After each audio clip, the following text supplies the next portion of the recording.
Hello and welcome. This is a Ahorn van. It is the smallest vehicle which Ahorn does. It's on the Renault Traffic and it does come with a tent in the roof, but in this case the tent is down in order to give us a better idea what it looks like in normal use and non-camping use. So let's have a look inside.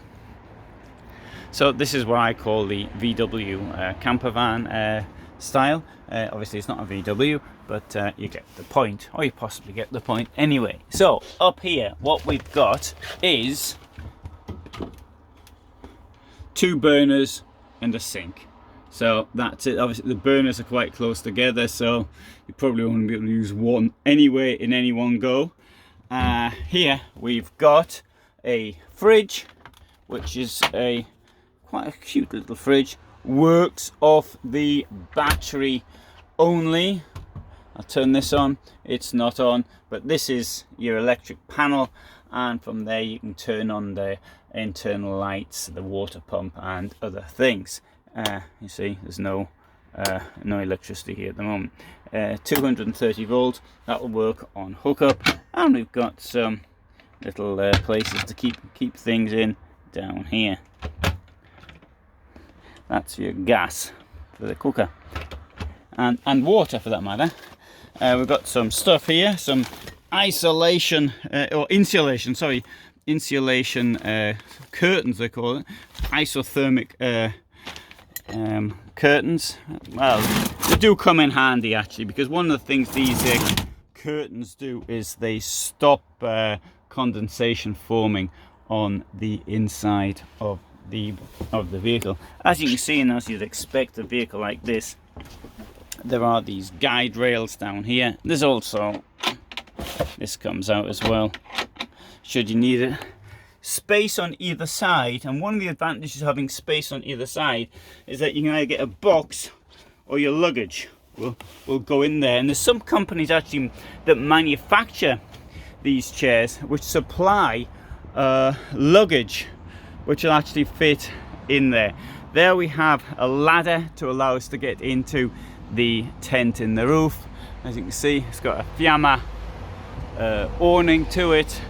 Come to the back and have a look from here.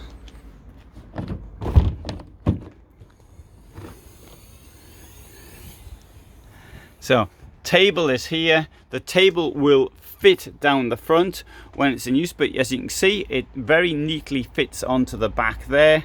And here we've got a bit more storage, as well as 230 volts and a USB. There's our fuses.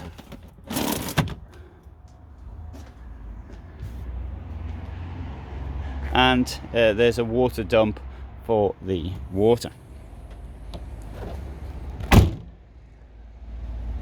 Now personally I would always suggest you got something like this, which is a bit bigger, and the reason for this is you can see that very similar in size, very similar in cost, but there are some advantages to a vehicle of this nature. First being that you can stand up. Of course you may not have a suitable storage, a garage, or you might want a lower vehicle because it goes faster or whatever, and you get all your storage in the other one. That could be a point, but the big advantage here is you've got a shower and a toilet, and you don't have to make your bed even if you don't want to. So